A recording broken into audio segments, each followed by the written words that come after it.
असल में बाहर की दुनिया में जो हवा है वो अब हमारे सांस लेने के काबिल नहीं रही। हमारे ऊपर हमला हुआ है। मैं नहीं जानता कि ये हमला कैसा है, कि तुम मेरे बनाए इस बंकर के अंदर महफूज रह सकती हो। अब मिशेल सवाल करती है मैं यहाँ पर कैसे आई, तो वो आदमी बताता है कि जब तुम्हारी कार का एक्सीडेंट हुआ तो मैं वहीं करीब से गुजर रहा था, तुम्हें जख्मी देखा तो मैं तुम्हें यहाँ। मिशेल को साफ वाले कमरे से अजीब सी आवाज आती है। वो पूछती है वहाँ कौन है, तो हॉवर्ड बिना जवाब दिए उसे यहाँ से चला जाता है और इस मर्तबा तो उसने इस कमरे का दरवाजा ब्लॉक नहीं किया था। उसके जाने के बाद मिशेल खुद उठकर चेक करने लगती है तो उसे एक लड़का मिलता है जिसके हाथ पर चोट लगी हुई थी। वो इस लड़के से पूछती है तुम कौन हो, क्या तुम्हें भी हॉवर्ड जबरदस्ती यहाँ लेकर आया है, जिस पर वो लड़का कहता है अरे नहीं, मैं अपनी मर्जी से यहाँ आया हूँ। मैंने और हॉवर्ड ने मिलकर ही बनाया था।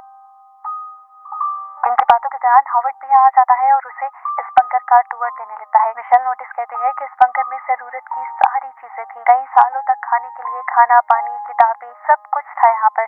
हॉवर्ड अब उसे इस बंकर के बाहर के दरवाजे के पास लेकर जाता है और बंकर के 2 दरवाजों में से एक दरवाजा खोल देता है। मिशेल बंकर के दूसरे दरवाजे से बंकर के बाहर का नजारा देखते हैं तो उसे वहाँ पर 2 पिग्स दिखाई देते हैं जो बुरी तरह तड़प रहे थे। उनका जिस्म बुरी तरह जख्मी था और यहाँ पर वो गाड़ी भी खड़ी हुई थी जिससे मिशेल का एक्सीडेंट हुआ था। ये गाड़ी हॉवर्ड की ही होगी। वो समझ गई कि हॉवर्ड ने उसे झूठ बोला था कि एक्सीडेंट के वक्त वो पास से गुजरा था। वो समझ गई कि उसका एक्सीडेंट हॉवर्ड के साथ ही हुआ था और हॉवर्ड इस चीज का झूठ क्यों बोल रहा था। ये चीज उसे कंफ्यूज कर जाती है। मिशेल कंफ्यूजन में ही अपने कमरे में वापस आ जाती है और इस टाइम वो लड़का मिशेल के पास आता है। वो मिशेल को बताता है कि हॉवर्ड पहले एक नेवी ऑफिसर हुआ करता था।